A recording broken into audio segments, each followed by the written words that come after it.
What's the delay again? We're live. The delay We are live. Technology is the delay. Anyways, welcome. Hey, everybody. Zach Martin here with Alicia, non-custodials. I think we're going on like 2 months now, probably, or 2.5 months now. So it's been going really good. Who's playing in the background? Who's got a device hooked up? Did you hear all that? All of it. Rehash. So anyways, I'm here and we've had a great time. So welcome Alicia, welcome everybody else. Technology. But today we got the technology wizard with us, David. So is that your nickname? I've been called many things in my life. That is not one of them. I was assuming that's probably not one that you've heard before, and I definitely I think a lot of other things that you're definitely known for besides technology. So David's a lawyer. He runs a group to help dads that are going through custody battles called Union of Dads, and just a really passionate man. And so we wanted to invite him on here to talk about his experiences with family court, what he's been doing to help families out, and how he could help bring a difference for your life, make some inspiration, and give you some tools to go through this. So David, enough introduction. Tell us a little bit about yourself and talk about what it is you do. Sure, and I appreciate being here. Zach, it's great talking to you and Alicia. And my job is for 25 years now, I've been fighting for men in family court. And 25 years ago, it was a very different scenario than it is today. 25 years ago, honestly, there was much more gentility, as weird as that is to say, in family court. But people actually didn't go immediately to global thermonuclear war and domestic violence and it's me versus you for everything. And over the last 25 years, I've really seen that change. And we've gone to the point now where it's pretty much every custody battle starts off with a domestic violence restraining order. It seems like, that's not totally true, but it certainly seems like that's the vast majority of them these days because they're so powerful. And unfortunately, what I've experienced is that men are not prepared for them. They don't know what they're fighting, and they frequently don't have the emotional fortitude when they actually have the opportunity to get the upper hand with the DVRO, the domestic violence restraining order. They won't do it.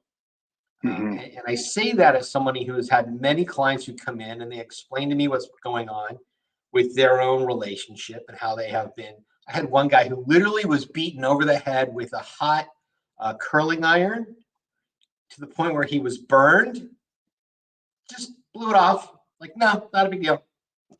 Had another guy come in and he's telling me how his alcoholic girlfriend would come in and abuse the kids and be nasty and mean and ugly to him in front of them for extended periods of time. And I said to him, let's go to court. Let's get the restraining order, kick her out of the house. She's got access to lots of money, lots of credit cards. She'll go stay someplace. She's got friends and family. She's not going to be on the street, but take the house, take the kids so that we're in the upper hand so that we can get control and then we can negotiate. And he literally looks at me and he says, nah, she's reasonable. We don't need to do that. So you know not meaning to laugh, but you know where this ends up, right? Like 3 weeks later, he's in my office going, I can't fucking believe it. Like, she's doing this. And I'm like, yeah. And you're now kicked out of your house and you don't get to see your kids for 6 weeks. And then it's going to be anger management, batterers intervention classes and parenting classes and supervised visits.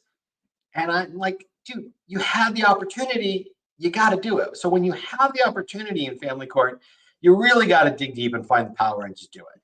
Shoot your shot. So I'm trying to get men to understand that the person that they got involved with is not the person they're separating from. Well, right. I think everybody just has a really hard time realizing that those situations take not just the other person sometimes, but even you yourself, and whatever feeling about it, you go completely 180. 100%. Yeah. And the thing that I find is that the men just so often are like, I can't do that. She's the mother of my children. And I'm like, okay, I get that. Understand that what that means is that she is going to do it to you and not think twice. And then I don't want to hear you complaining about it when it happens. Yep. And bitching about how, oh, it's an unfair system. Oh, men can't win. Oh, I'm like, dude, if you're not going to stand up for yourself, what do you expect to happen? Yep. She's going to plow right over you. Absolutely. Yeah. And the system is very much designed to make it easy, because whoever goes into court with that domestic violence restraining order, the judges are going to look at it and they don't want to be the one that lets the next OJ out. I mean, I know he's only allegedly a murderer, but survey says. Well, we're better safe than sorry in every situation. That's what they're going to say. Exactly. And that's exactly their mentality. And that's why these are so easy to get. And then, over the years, it's become so powerful in child custody, where once you're determined to be the abuser, you're the one at fault, and you're the one to be kept away from the kids because it's not in their best interest. Right. Mm-hmm. And so I'm trying to educate these guys. And what ends up happening is they spend a lot of money in the wrong places. They don't learn anything. And then they're broke trying to defend themselves. And then they can't figure out why they can't win in court. And they think that they can just go in and be like, I'm a great dad, and get their 50% custody. Right. Sorry, that's not the way this game is played. You can't play football by the rules of chess. It just doesn't work that way. It's a good analogy. You have to know the game that you're playing. And that's why I started Dad's Law School. It's designed to teach dads, here's what a declaration is. Here's what goes in that declaration. Here's how you get the information to put in that declaration. And that's how you show to the judge that you're a great dad. And we've come up with courses. I've got an evidence course. I got a contempt course. I got a discovery course. Because rather than go spend $5 or $10 or $100,000 on a lawyer, maybe you ought to spend some time and actually learn some skills so that you can do this yourself, rather than just waste a bunch of money and then be like, I'm broke and I'm losing and I haven't learned anything. So that's why I started Dad's Law School, was because I saw like the abuse that's happening to men, and somebody has to stand up and be like, hey, you guys got to learn some things. And I get a lot of all these guys, they're going like 100% pro se all the time. Or almost all dads under $100,000 are going to run out of money fairly quickly. Well, yeah. I mean, you just think about it. It's like, okay, so you had a 2-person household, and now you're kicked out, and you got to go now pay your own rent, pay your own cable bill, pay your own food, pay your own utilities. Oh, and you have to give 25% at least of your take-home paycheck in child support to the other parent. How are you supposed to do that? Oh, and now you're supposed to pay some lawyer anywhere from like $200 to $800 an hour. Like it doesn't make any sense. Right. Like, you can't work enough hours to do that. Yeah. No, I think it's a huge thing. I talked to a lot of dads about it. And one of the things we talk about a lot is that you need to get on top of this. Unfortunately, guys don't give up on relationships and staying together, and they are the ones that are usually blindsided. They are the ones who get served, and then all these things happen. And everybody knows that a restraining order gets you the upper hand. Every lawyer does. And, you may not be able to give that advice to them, but they ask, like, oh, is there any time that he did this, or did he ever scare you? I mean, you can ask questions and they can say things. They give that advice. We should do it I mean, I'm sure they do. I can't say they do, but I can tell you, we give that advice. I'm afraid the bar would try to tell me that I couldn't be a lawyer if I said that they did. I have to. It's malpractice. I think it's malpractice to not. I have to explore the issue. And frankly, the definition of abuse is so unbelievably wide in California, and it's growing. It's just going to flow across the country. Like maybe Texas might have a different, more narrow view, but in California, coercive control is abuse. Now, I'm 57 years old, been speaking English since I was, 18 months or whatever. I'm fairly well educated. I read fairly well. I don't really know what coercive control means. Does that mean that I'm not going to have sex with you unless you do the dishes? Is that coercive control? Yes. Oh, okay. I mean, it sure could be, right? That's what I'm saying. Could be. The definition is so broad. Right. Disturbing the peaceful enjoyment of the other occupant of the household. Now, anybody who has ever had a roommate, which is, 99.9% of humanity, has had somebody living with them who annoys them at some point. They come home too drunk, they come home too late, they don't clean up enough, they leave their dirty dishes in the sink, whatever. Pick a topic. Disturbing the peaceful enjoyment of the other occupant. What the fuck? Come on. Like, you could drive a plane through that. Like, he never put his clothes in the hamper. Like, and it made me pick up for him after him all the time, and therefore I was feeling abused, and I'm afraid that he's going to do that to our children, and it just goes. Mm-hmm. It's ridiculous. He raised his voice at me, and I got scared. The easiest lie of all time. Right. I mean, it's that easy, right? It can be that simple. And then when you get the restraining order, by the time you get back into court the next time, you could be 6-9 months out, right? Like, how long could it take to get back into court to get that restraining order or supervised visits changed? What have you seen? Months, right? So by law, we're supposed to be back in court after a temporary is ordered in 21 days. Oh, occasionally 25 if there's like court holidays. So that 25 is like the max. Now there's an automatic continuance for the restrained party to come into court and say, I need a continuance. I got to find a lawyer. I need help. Automatically get extra 3 weeks. Any lawyer worth their salt should be able to get a continuance and drag this thing out 6 months. It's not that hard. Oh, I've got to do discovery. Oh, I've got to do this. Oh, there's this thing that happened. Oh, my dog's at the vet tomorrow. Almost. My dog is dying. I'm in emotional distress, right? Whatever it is. And then there's the ever-present, like, I got COVID. Yeah. Which is sad because, and I was at lunch today with a colleague, and I was saying how these delays are horrible for the families, and they're frankly pretty horrible for the participants, like the lawyers. Like, I'm just wrapping up a case where for over the last, we've been in litigation over the last 3 years. We're just fighting over money. This is just pure stocks and bank accounts. That's it, not custody. We've been in trial for 13 months. We've had 8 half days of trial. That's an afternoon from 1:30 to 4:30. Basically, it's one every 6 to 8 weeks.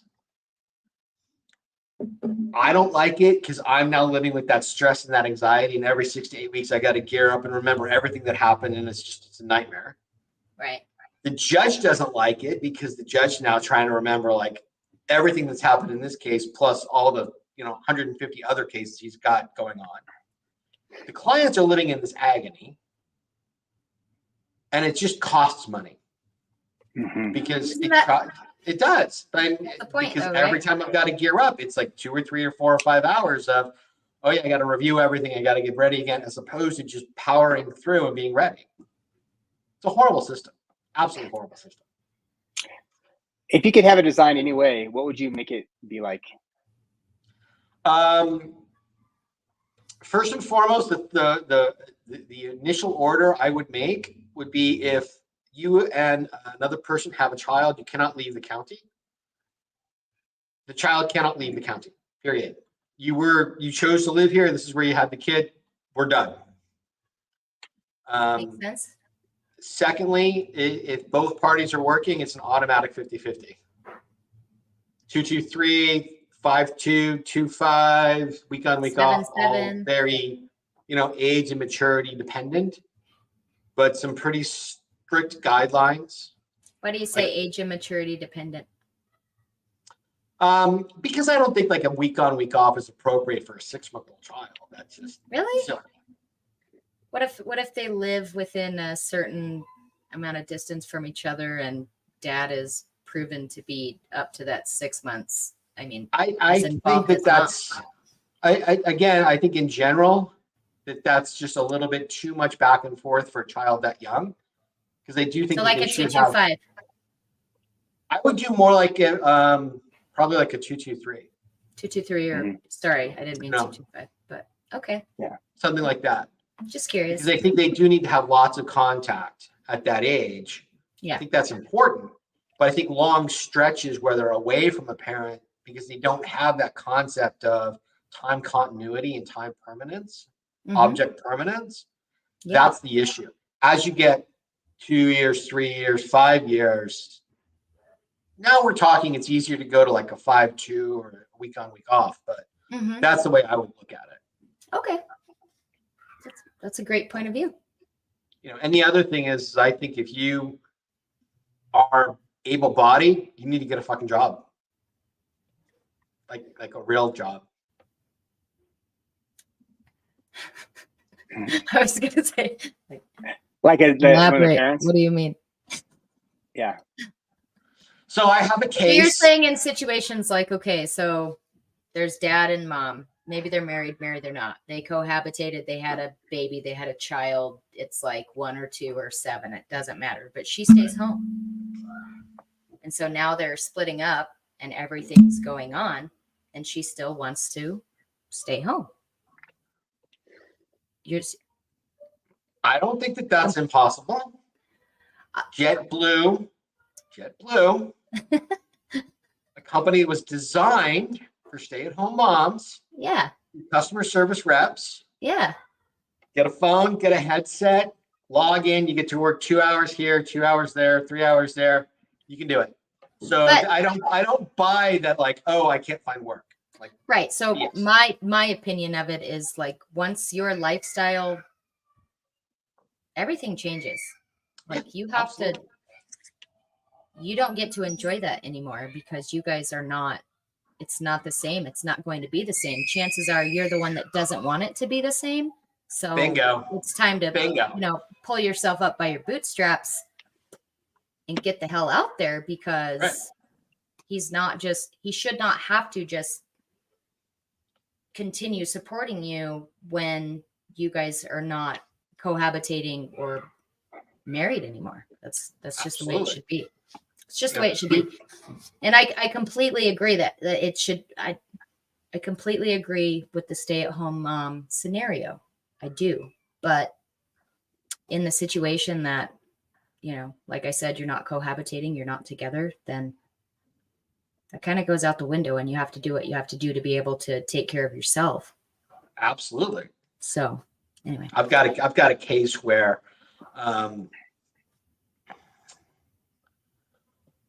mom's job, her official business is she goes to these raves, these drug fueled, like go listen to EDM music for 72 hours. That's a job. That's what it is. Like, come on, like, who are we kidding here? We're gonna go live on ketamine and like water. Is she like a sound engineer or something? Oh no, I can respect that. I'm good with that. That's a real job. I know sound engineers. Yeah. Her nickname in our office is Face Chains. Like that's her code name, because that's literally what she sells.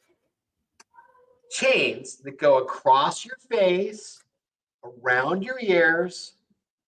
That's how she makes her living.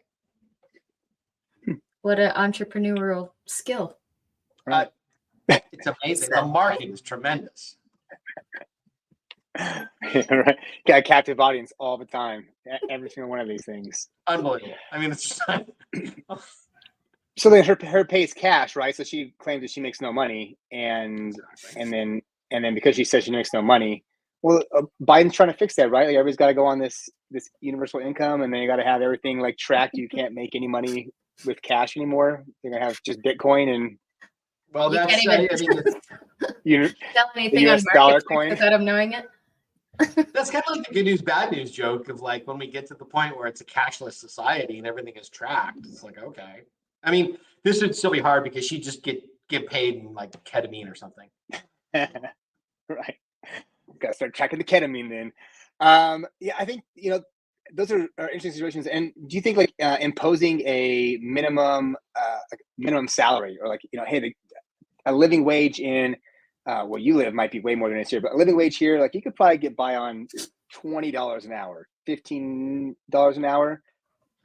If somebody had to have that, you think like stating that they have that income at that level, and then imputing that in there, and then making the child support based upon those numbers would be of value, because then it would kind of force that person to get a job, right? I absolutely. We do that. Like I tried to, in that particular case, have the court impute to her a minimum wage job, which is now I think $16 in California. There's no reason she can't. I mean, the kid's old enough, the kid's in school, the kids in after school programs. It's like she's not in diapers. Like you don't have any real good excuses. Go get a job. Right.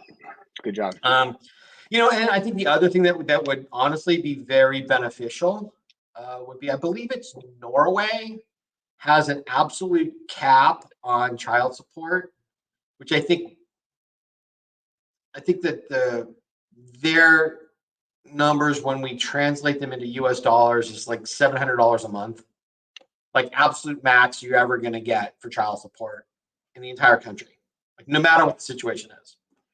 And what that does is it drives people to A, stick together, B, which I think is important. I think people need to learn how to ride out the rough spots in relationships. I think we're way too quick to just be like, oh, I don't like their new hair color, I'm out of here, bullshit, because it's too lucrative. It's too easy. Right. And it also disincentivizes them to not work. If you know your max is going to get, it's like $700. It's like, okay, well, somebody's got to pay the rent because it's not going to be the other party. Agreed. Yeah. They also, I think, have a 1-year limit on alimony, which is also a brilliant idea. Why in the world would it ever be? Don't even get me started on that. I guess I do not understand the alimony part of anything. I understand alimony from a historical perspective. I think 1940s, 50s, 60s, where you had actual stay-at-home parents who really didn't have advantages and weren't equally paid in the workforce, although I know there's this wage gap bullshit that I don't buy into. Where I think women actually legally weren't allowed to hold credit in their own name. I think there were valid reasons. Yeah. I don't think those reasons are valid any longer. Particularly where you've got women are outpacing men in terms of college graduation, they're outpacing them in terms of what they're being paid. And I think it's time to get rid of it. I think it'll get there. It's probably going to get there fairly quickly as more and more women are being forced to pay. They're suddenly going to be like, wait, what? I have to pay? Like, we have to do away with the system. Like, why am I paying this guy? You want to fix it. Okay, got it. It needs to start happening to more, super popular celebrities, female wise, and then people might care.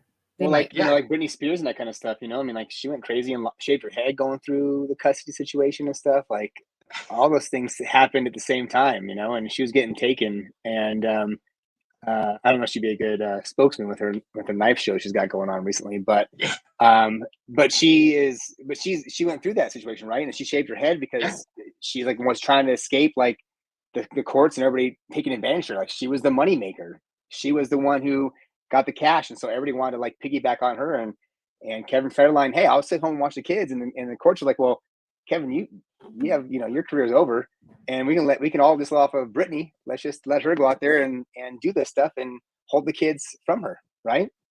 Good for the goose, good for the gander. I guess so. So I think he didn't do that well. He only got like what, $32,000 a month. I mean, it's something that guy. No, she could have. That's not well at all. She could have gotten down to like 1 or 2 shows a week probably and still made that money. So actually, I have a client who he's a big music producer and he's willingly, very graciously paying. Like he bought his the mother of his children. He bought her a house. He pays for the housekeeper and the pool guy and the gardener, and he pays for everything. And he gives her like I think $5 or $10 grand a month on top of it, just like food and clothing and that kind of stuff. And when he described it to me, I literally like I couldn't stop myself. I'm like, Jesus fucking Christ, dude! I'll have your kids for that much. Right. He just started laughing. I'm like, it's a hell of a deal. We'd have an epic life. Yeah, an epic life. I mean, Totally. You talked about earlier about one of the topics about guys, and I really think it's something to piggyback on and continue to keep talking about. But guys not filing or not keeping it going, right? Like how often, even when you have guys who don't want to fight it, want to give them the benefit of the doubt, and then they go through court, how many times do you see guys just not keep fighting? Like if they have to go to contempt, right? Guys need to go and file these things and keep the case in front of the judges, right? They need to. And the problem with contempt is it's a very blunt tool. It's great for things that are really clear, like Zach, you owe $500 and you haven't paid the $500. Do you have the $500 in your bank account? And the answer is yes. Okay, you're in contempt of court order. It's very clear cut. Mm-hmm. It's much harder when it's like, well, mom held the kid back from dad's visitation this weekend, and mom's claiming like, well, the kid was sick or didn't want to go. And like, okay, so how much of that can we prove? Because there's a provability factor. And then you've got on top of that the BS of judges not wanting to impose punishments on moms, frankly. Right. They're just not really willing to do that. No judge wants to put a parent in jail for anything, including, we had a colleague of mine had a case where she had 21 convictions for contempt, and the judge suspended the sentence. Wow. And then she came back and she had like, I think it was 17 more convictions on top of the 21, and the judge was like, yeah, I'm not going to find him guilty. There's no willfulness. And it's like, we covered willfulness. Willfulness was like 17 contempt cases ago, but exactly. But you can't appeal it when you're the prosecuting side. So the judge makes that ruling. It's like, what are you going to do? Your only choice is to go back and try and do it again. The value of contempt is this. It goes to credibility. If you're proving something where the other side is lying or cheating, that's where it starts eroding the other person in the eyes of the judge. That's its real value. Completely agree with that. And it's hard because you've got to keep going back and back and back and back and back. And this is looping back to dad's law school. That's why like you can't afford to do that, hiring a lawyer at $3,000 to $5,000 every hearing. Like I get that. But that's why you need to learn the skills to learn how to do it yourself, which is why I have the contempt course in dad's law school that teaches you how to get the evidence, teaches you how to do the discovery and how to use the evidence when you're in court. Because, and this is the thing that happens a lot with litigants. This is not a gender thing, it's like on both sides. I have evidence that they're lying about this. Okay, where is it? Well, it's at home. Okay, well, today was the day. You needed to have 4 copies here marked, ready to go. But that's not fair because I've got, well, okay, well, why don't we come back? Yep. Right. Yeah. Yeah, I that stuff, even I had stuff at my trial and my lawyers didn't give it to the other side and couldn't use some major evidence that we had and stuff because they didn't have it. They didn't send it off properly and get the other side notice that we had this information they were going to use in trial.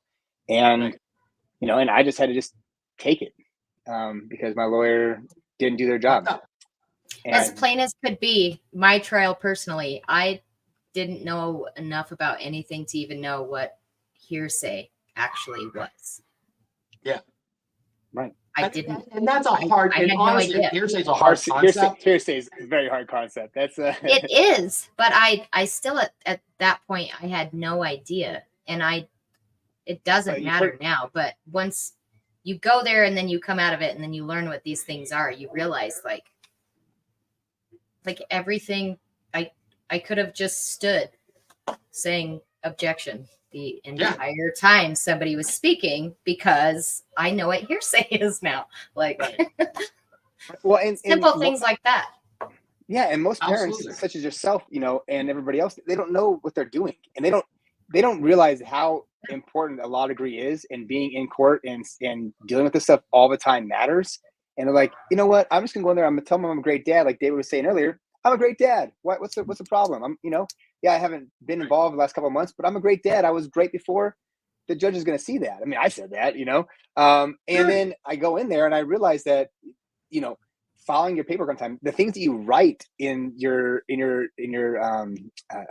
you know, memos to a judge, the things you turn in and stuff, you know, discovery and everything else, all those things, that's what the judge is reading. They already have the decision probably hammered out mostly before you even show up and have your day in court.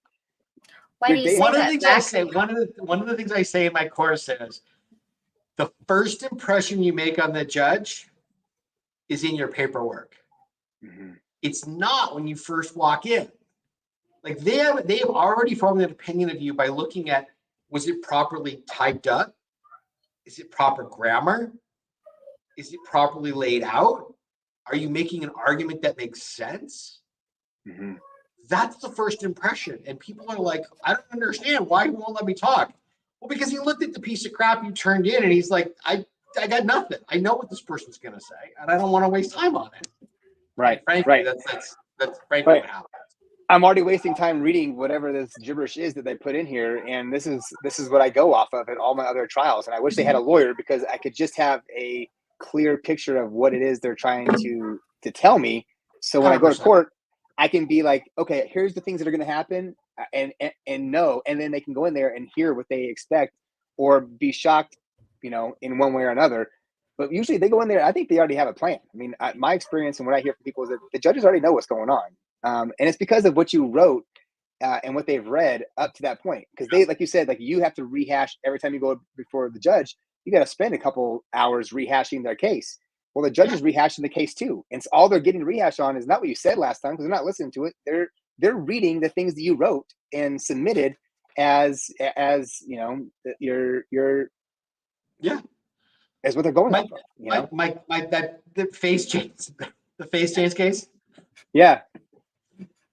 The judge got to the point. I mean, we were in there, but like there was like a 14-month period window where we were in like every 4 weeks. Like I was just ex parte, just on top of this. The judge got to the point where he'd be like, okay, I don't want to hear from anybody because here's what I think's going on. And he would just repeat exactly what we said, repeat exactly what they said. He's like, I've read all this stuff 10 times by now. I know what's going on. Let's just get this over with. Because they do. They know what's going on. I filed a motion to clarify one time, just based off of our order. I didn't necessarily want to file, you know, contempt because maybe I'm an idiot. But anyway, this was after I'd been pro se for pretty much a year. And the clerk called me because she got my stuff back from the judge, but there was a sticky note on it. And right or wrong, I don't care. This judge wrote on a sticky note and put it on my filing and told me I needed to file a motion for contempt because of the information that I had put in, you know. But it was like, you know, it was really, I didn't think it was that gray, but it was gray enough that I just wanted something to say, this is actually what the deal is. And that's what I got back. And so that's what I did. And so when you say how you prepare it, how it's written, what the judge sees of you in the courtroom, and what the judge sees in your filings, it is absolutely so very important, because I feel like there's people that get this, the judge gets this wrong side of them for a long time, especially if they're represented by an attorney that really just doesn't give a crap. Right. Once you do stand up for yourself, educate yourself, file your stuff pro se, then the judge is like, and get in front of them eventually to plead whatever kind of case you might have. They go, oh, wow. And then I think they begin to see the picture better, and they actually do start to respect you in a way. And so that's what I think about the sticky note that I got one time. And I've heard a lot of stories like that from people where, they were kind of treated like trash, but then eventually somebody opens their eyes and it works out a little bit better. But yeah, absolutely. Sorry. And that's one of the reasons why I started Dad's Law School, was because it's like, you just have to learn the basics, and you don't have to learn like the intricacies of constitutional law to do this stuff. I mean, there are those people that want to go in and make this argument of, oh, it's a violation of my constitutional rights. Like, good luck with that. Like, just rules of civil procedure, maybe. Let's start there. Right? Right. Or like, let's just start with basics of, here are the 3 things that go into like filing a request for orders. Like, there you go. Need to have this. Right. Yeah, there's so much that goes into it. And filing all the paperwork is a huge undertaking. And if you got to make time for it, getting your evidence and stuff organized and being prepared for trial.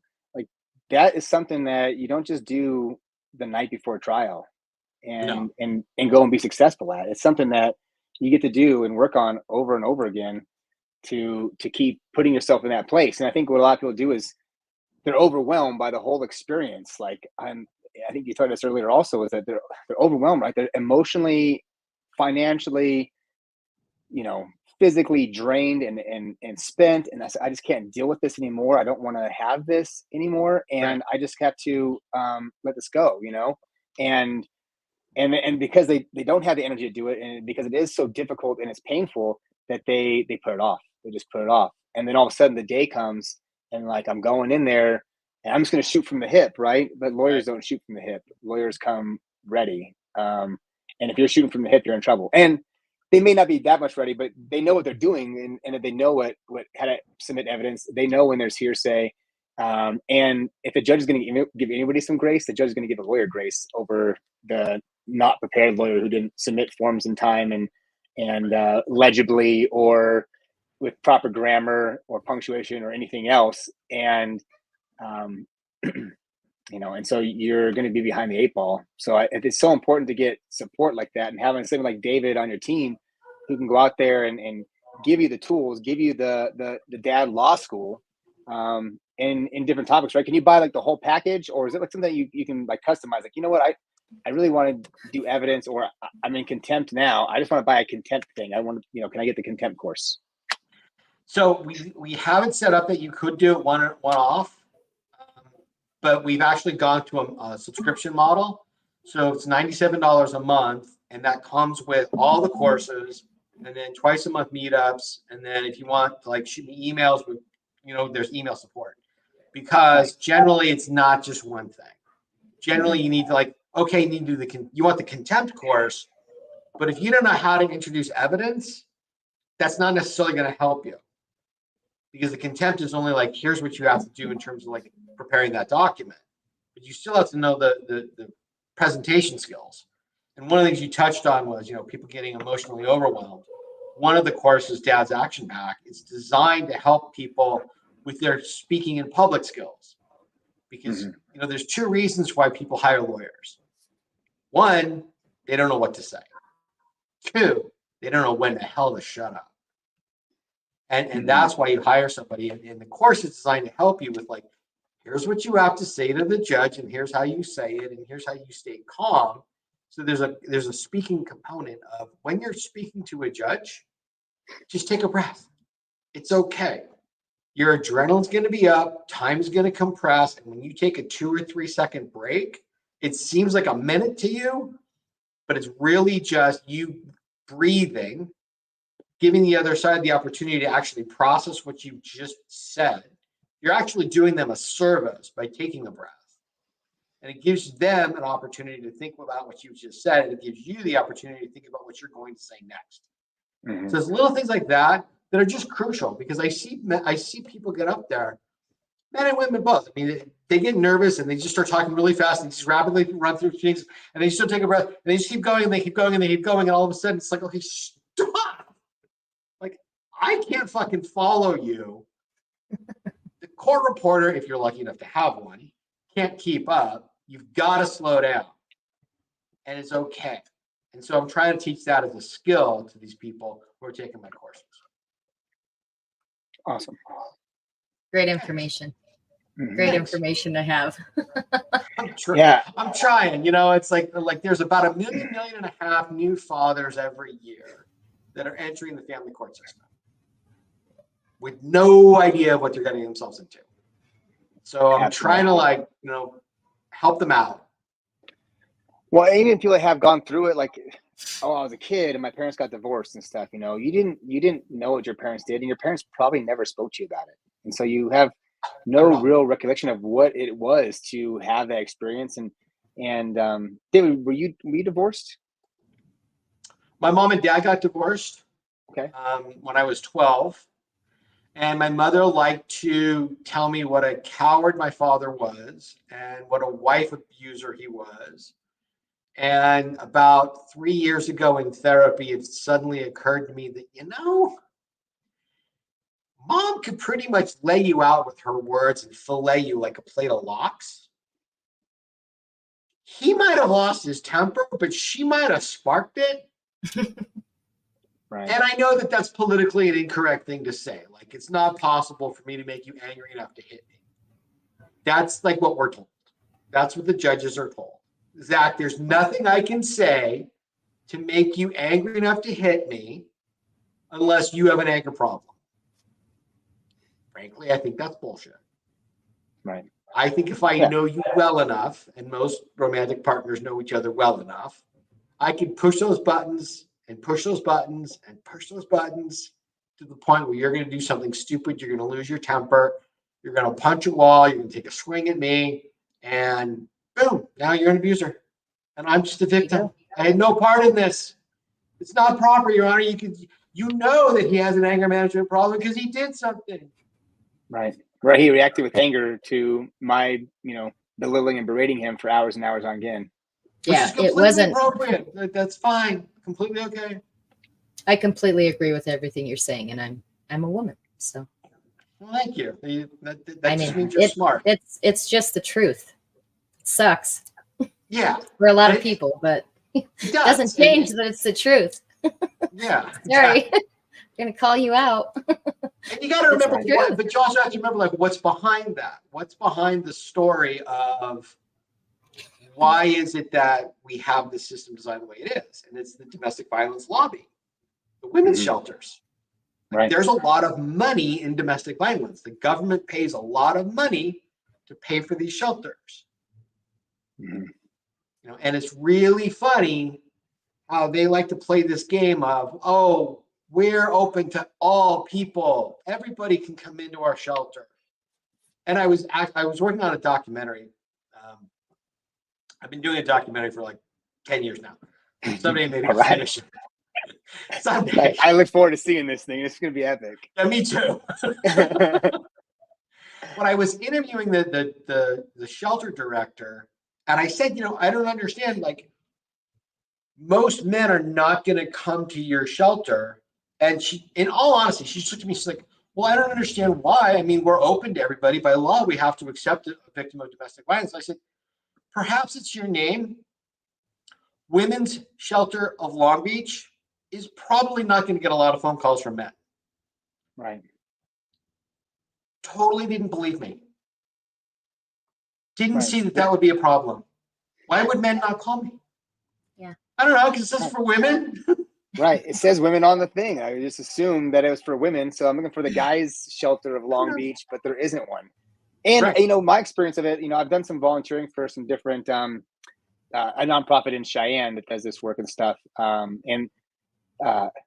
If a guy comes in there, they give him a hotel room for a night, maybe two. Yeah. They give him shits. Yeah. Yeah. And so what does a hotel room do? It doesn't get you any relief. You need to have a place to go stay with a bed for yourself and your kids, where you can go and be safe. I mean, you need to be able to take the kids. You need the wraparound services because you probably have all of those other needs. Like, oh, maybe we want to disentangle our phones. Maybe we need to find a new living environment. Maybe we need to find a new job. Maybe we need to have confidential communications. Maybe we need a privately paid for phone. Yep. Right. And I think with so statistically, right? They say 1 in 4 women suffer domestic violence. And then I think it's like 1 in 6.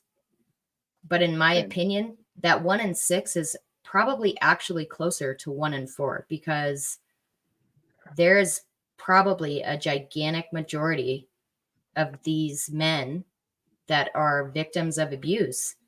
They don't say anything and they don't report it to anyone because that's not, as a man, that's not a manly thing to do. Right. And so, just like with many of the other men's issues that we only have a tiny snapshot of, that's I said my mom probably half and half. Oh, at least, no question. Yeah. At least. So I said my mom would call my dad a coward. And here's why she would call him a coward. Because he would hit a woman. Now he would or he wouldn't? He would. Oh, right. Well. I'm not a coward. Watch me. But here's the thing. I'm definitely not a coward. She never wanted to take responsibility for the fact that she sparked that. Right. Right. So here's the thing. It's like, okay, so you're either like a loser because you get beat up by a woman. Like, what kind of a man are you that a woman can? You're a loser. You don't defend yourself. You don't, right? Or what kind of a coward are you because you hit a woman? Like, it's a no-win situation. No. Right. No. Oh, and my mom would hit my father. No question. Right. And I was 5 years old. I was 5 years old, and she called me into the kitchen, and she says, "Judy, come in here. I want to teach you something."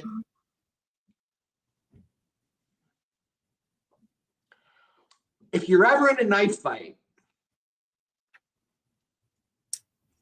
always put a blade side up. So when they go to knock it, they cut themselves. I learned that from my mother at 5.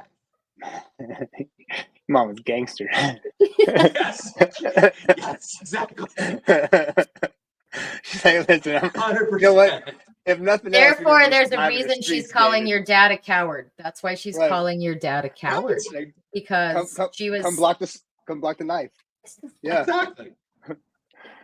You gotta use your taekwondo move from the bottom side. That's the key. But right. Yeah, I think that women, they know they're not stronger, right? Like, I mean, contrary to what they say in the news media, that women aren't as strong as men and capable to fight in those kind of realms. So most women don't go around like they're not.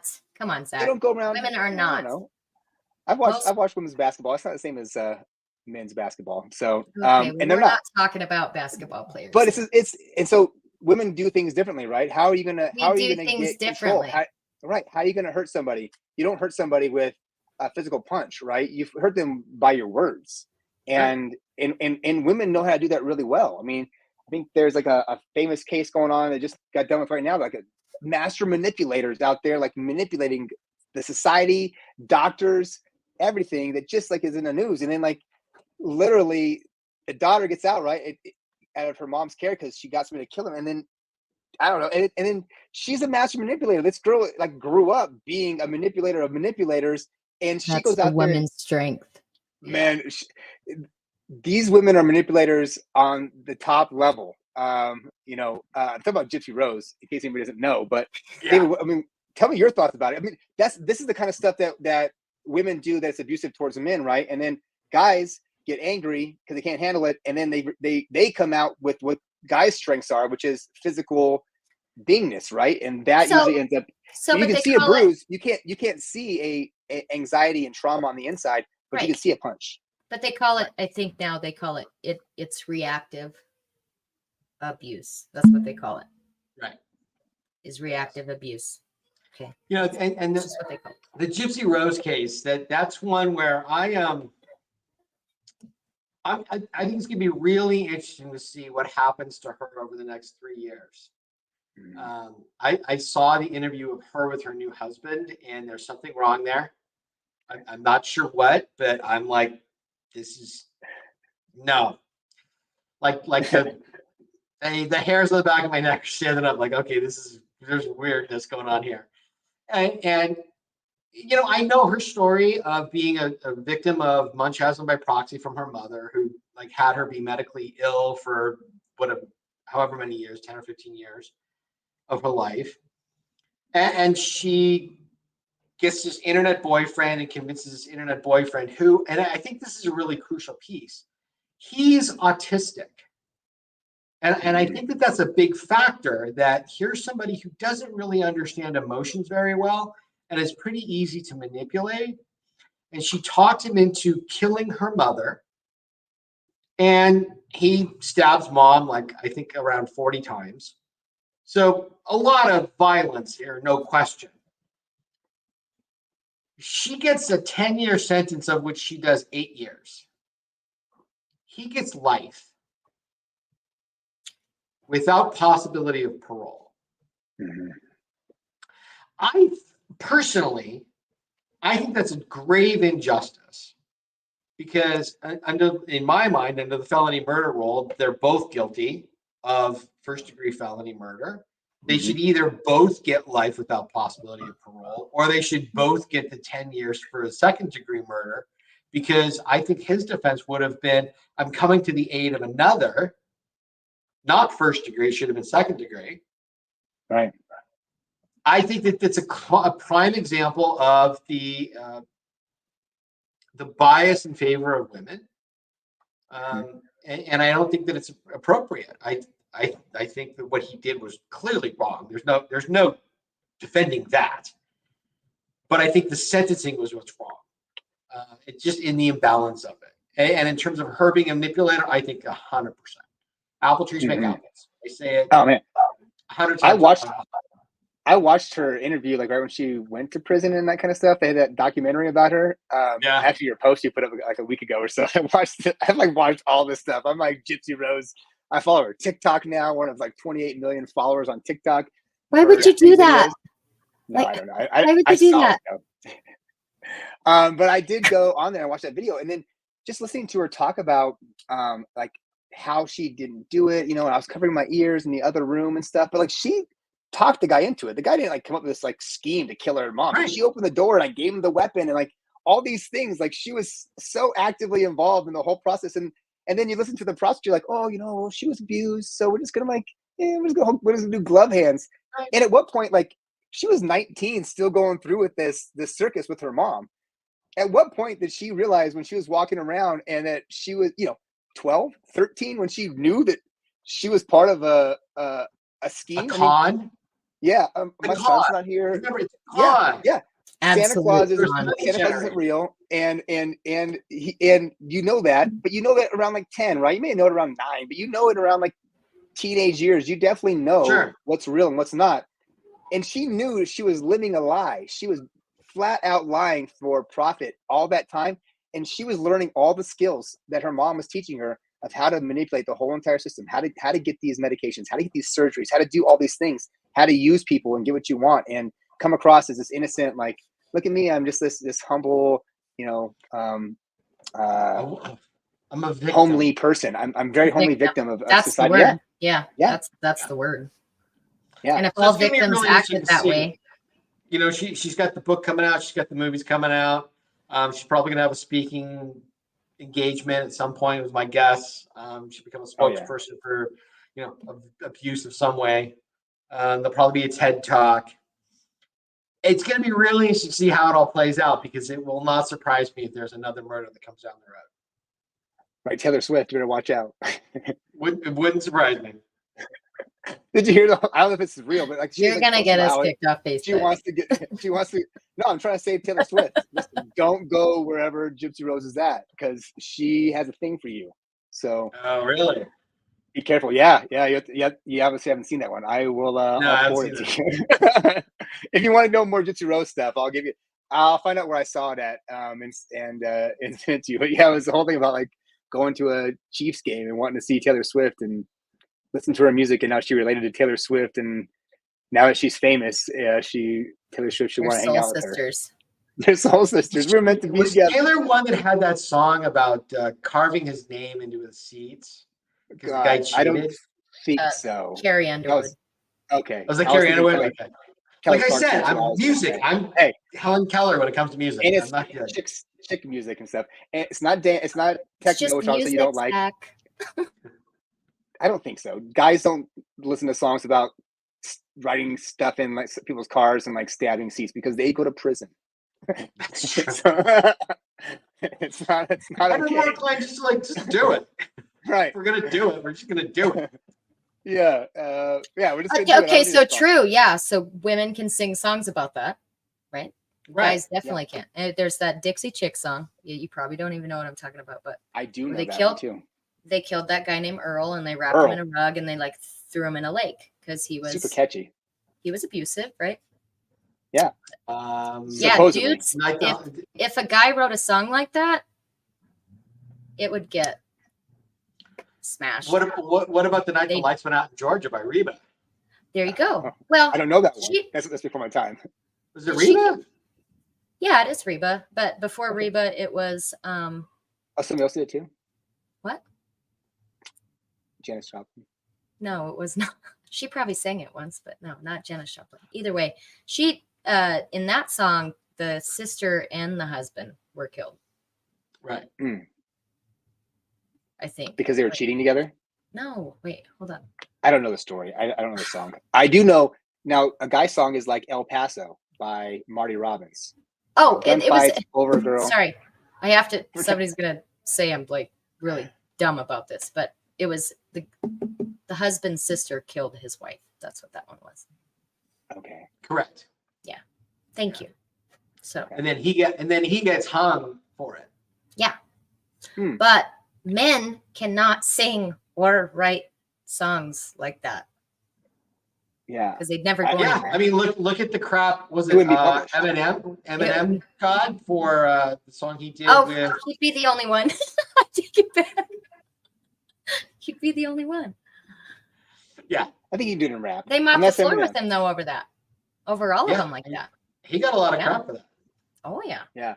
There's a lot of stuff. It's just there's a significant double standard in what's okay and what's not okay, you know, like guys having standards and stuff for dating is like not okay. And there's like no question. Women are supposed to have like, you know, ultra standards. Like guys got to be like impeccable and perfect in every way. And if they're not, then ditch them for the next guy. He's got to have over 6. He's got to be over 6 feet tall, over 6 figures, and over 6 inches.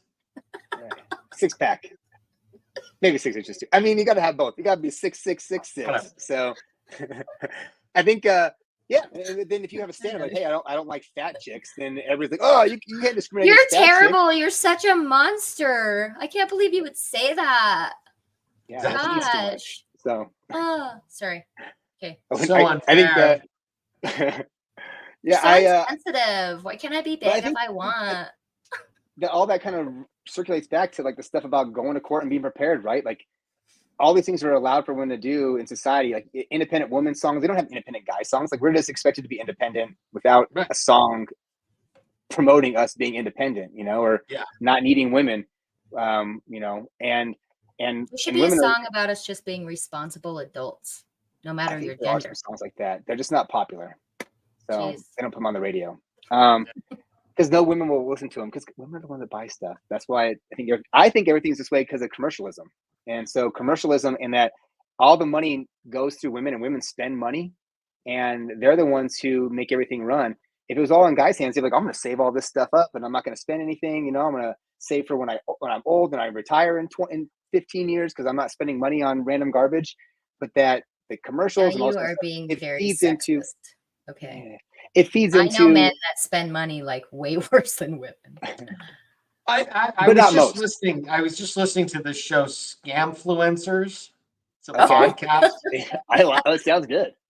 It's really good. Really well done show. And I was just listening to the story of Todd Chrisley of Chrisley Knows Best.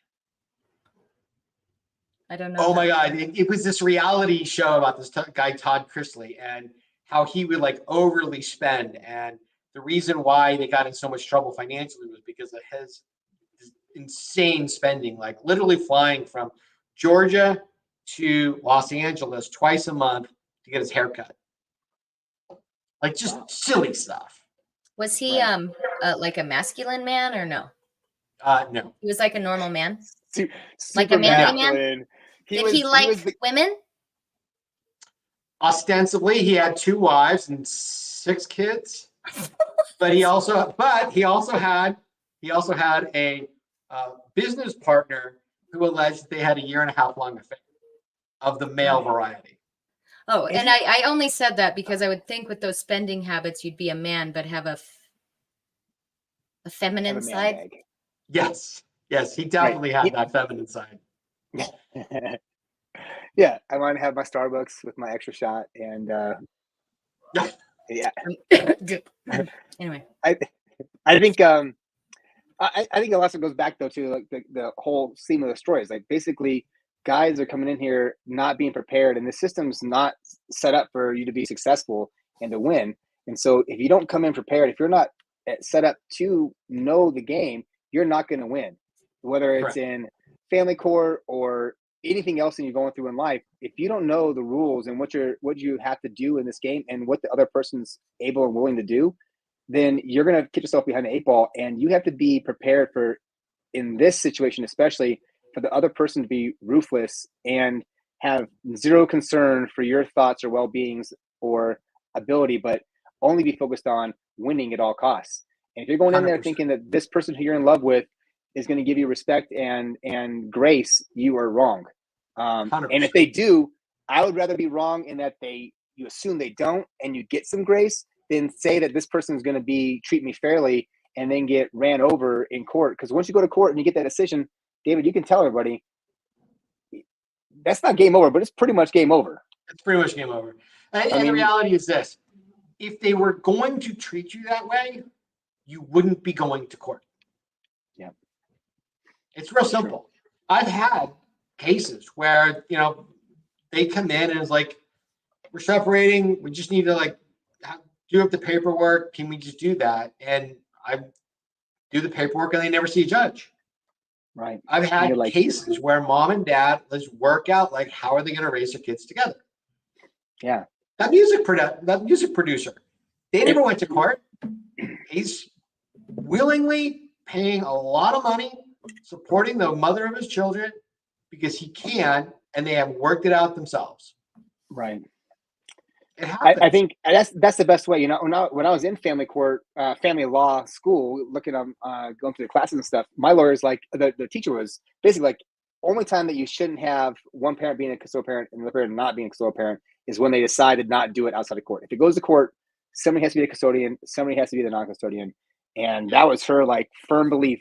And also that men are abusers and women are victims. I heard that multiple times in that class. We had rounds about abusers and victims. And one of the reasons I went to law school was because in legislature, the domestic violence nonprofit in Wyoming, that lady in charge of that said that to me right there in the hallway, and then said I should be lucky that I get to see my kids because I'm a guy.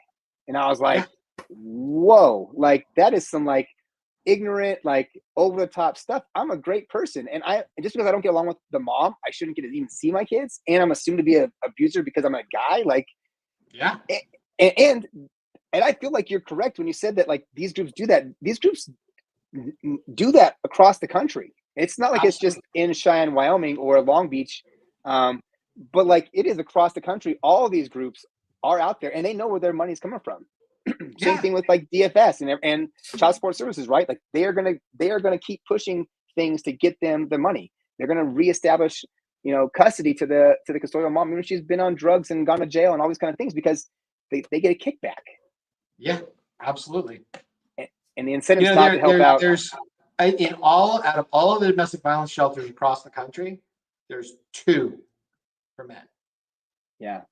There's Taylor House in Alabama, and there's one in Dallas, and I interviewed both directors. We should talk to them again. I really want to do one here in town. And I have a couple ideas of some things I've been working on. So, David, we should hang out and talk about a men's center, which does a lot of stuff that you're doing. And I think physical education and training, doing meal prepping. We do activity training with your kids, things along those lines. We do a lot of intention. We work on building goals, and then we have like life coaching stuff. So we're talking about how do you show up for yourself? How do you heal from these things? How do you cope with the troubles you're dealing with in a healthy, supportive way with other men that are going through it and guys who have already experienced it in support to help them go through this? Because it's a lonely and debilitating place to be at going through family court when you feel like you have no friends and nobody to talk to. And every time you're getting a phone call from your lawyer, it's costing you money and you're getting nowhere and you're not getting to see your kids, and people spiral. And really bad. John, we should talk also because I have some friends in New Hampshire that want to do some stuff with this too. So let's hit us up on, I don't know what you're on, but send a message to Zach Martin and we'll talk. But that on everything. about everything, man. I love it. But I think, but having like that training, right? Because most guys can't afford to pay $20,000 to go to court with a lawyer. Like that's just not in the cards for 90% of the people out there. And it shouldn't be that you have to give your whole life savings away to get to have an opportunity to be a dad to your kids. Right. And so having a place where guys can come and get support and have these things and have all these tools on hand, readily available, financial training, you know, we're actually going to walk through like, how are you going to balance your books? Do you do it already? Do you have a checking account? Like, let's learn how to do these things. You know what's interesting about what you're trying to do there is I see that as like it's a growing need because we've got more and more kids who are growing up in single parent households. And so what we're really creating is a group of children that are going to need a father. And like right now, there's a huge need for it. Like on TikTok, I get called dad. Aww. I get men reaching out to me being like, can you help me? I need a father figure. And I'm like, dude, I'm a single gay man in Los Angeles. What the fuck? I got no kids. Like, what? Sure. Like, let's see what we can do. Like, I'll do my best. Right. But that need is going to grow for exactly what you're talking about because those skills are not taught anywhere. And they're not getting them from their parents. Right. And you don't get them in school, and you have a separated family. Both parents are out working, right? So you get no time. You know, you're eating food, you're getting ready for bed, you're going to sleep, you're doing some homework. You might get to hang out on the weekend, but then you're trying to have fun, right? Like, you know, how many life lessons can you hand out to your kids in a weekend, right? Like, you know, they might have opportunities for a dozen, but if you give them 3, they're like, Dad, come on, man. Like, exactly. I don't want a life lesson. I just want to hang out and wrestle, you know, like I punched you in the balls. Why are you upset about this? Let's go. You know, like, let's do it. Son, this is good because you're 6. Balls don't hurt, but when you're an adult, it does. So exactly. You know, I just think that there's a huge need for it, and I still appreciate the stuff that you do. It's something that I went through my custody case for my son, and my lawyers didn't give me any education. They took a shit ton of my money. And then in the end, I could have just not even gone to court and gotten the exact same amount of time that I got. And you probably could have just paid for law school. I could have paid for law school and like a down payment on a fucking house. That's how much money I paid my lawyers. But just saying. But that's, you know, it's one of those things that I got an education, man. I paid a lot of money for that education, and I knew that what was happening to me was not okay. And if I could afford to pay these people this much to get nothing, how much are all these other dads out there just getting decimated and beat up all over the place for absolutely no good reason? And I couldn't sit back, and I was like, you know what? Alicia and I wrote this bill, I'm going to make sure parenting is standard, my last story. And then we went and had it in the committee, and we crushed the lawyers in the committee. We just really laid it out there and had great people, but everybody had to go home, right? And I was a realtor, so I could hang out the next day. And the only people besides realtors, I guess, that could hang out are lawyers at the legislature, because there were a ton of them out there, a dozen or more, and they were all talking about my issue. And they just came out there and called every legislator out and said that basically I was wrong and they were right, and that they should be listened to because they're lawyers and they see it every day. And only in situations that they are the ones that decide. And the legislators changed their minds over and over again, and we lost. And I was like, you know what? I can't let these people have this kind of influence. Who was the lobby that was paying for those lawyers? The Trial Lawyers Association. Oh, the DD group was there. The Trial Lawyers Association. Yeah. The Family Lawyers Association. Right. They were all those lawyers were all there. Sure. And I knew who they were, and they knew that I knew who they were. I mean, I was a realtor. I owned my real estate company, and they just saw me as somebody to give them a ton of money, and they could just fleece. And they got me. But I think what I got out of it is that I got an education. I got to have this chance to see that this is something that's just so wrong, and that we could do so much better, and that we need people in this fight to do this. And I thought that my best chance was to go be a lawyer, so I applied, and they took me. And it's part of my commitment. Now it's really about, like, how do I go out there? How do we make this change and save our kids from having to have these problems, and make, divorces are going to happen. And I think it's okay to have divorces. And I think that it doesn't have to be this knockdown, drag out fight, but that it can be something much more supportive and helpful to these families separating in a connected and caring way for their kids.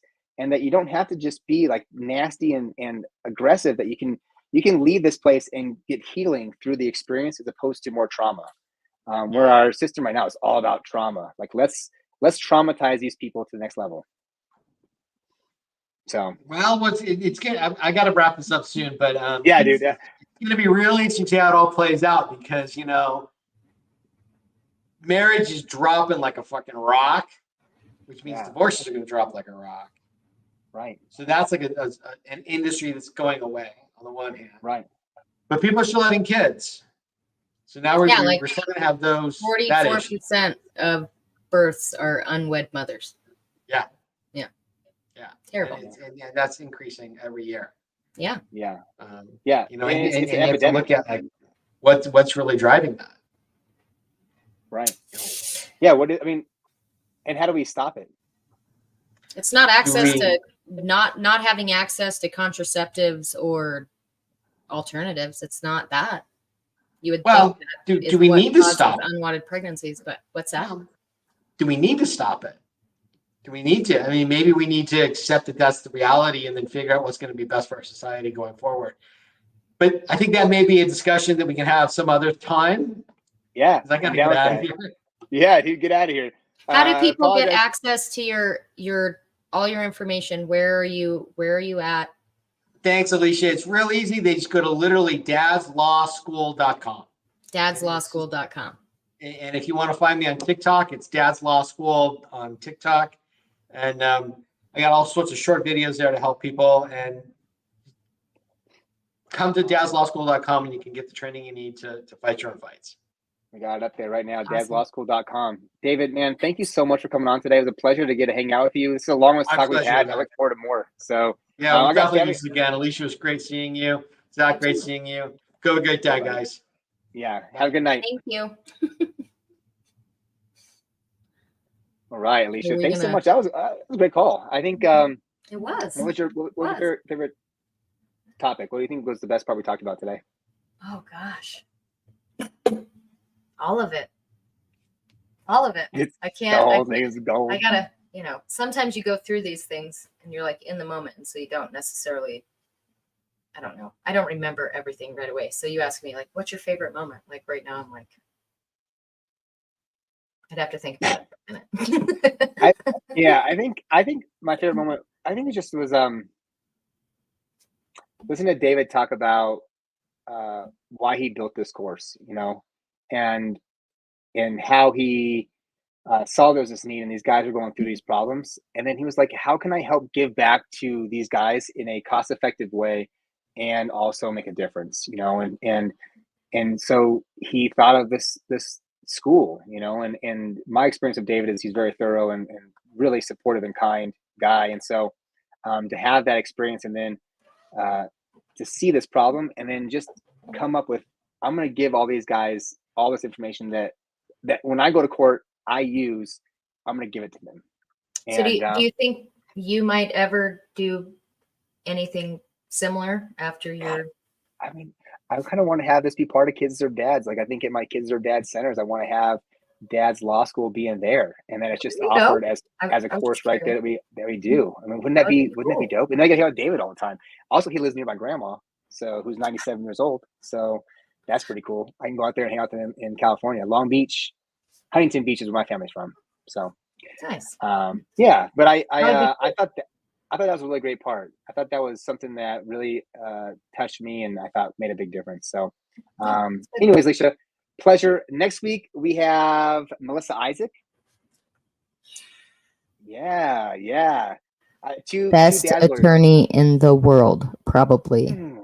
I gotta agree. I love Melissa. Met her the first time in DC, and I talked to her probably once a month or two. Okay. Yeah. And I just cherish every time I get to talk with her. A lot of things I'm doing right now for my bar prepping.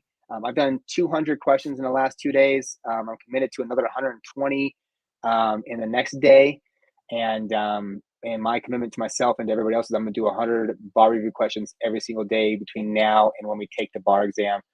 That's a minimum of 3 hours of work, just doing questions every single day, because that's what it takes. And when I talked to Melissa about it, she said that was the thing that made the biggest difference for her in passing the bar exam. So she's got a special place in my heart. I'm going to follow her lead and her guidance, and I'm going to pass this bad boy. And next week, we're going to get to hang out with my favorite lawyer. And after next week, if you don't know her, she'll be your favorite lawyer also. Guarantee it. No joke. For real. So, all right, Alicia. Have a wonderful night. I will talk to you before next week. But until then, we're out. You too. See ya.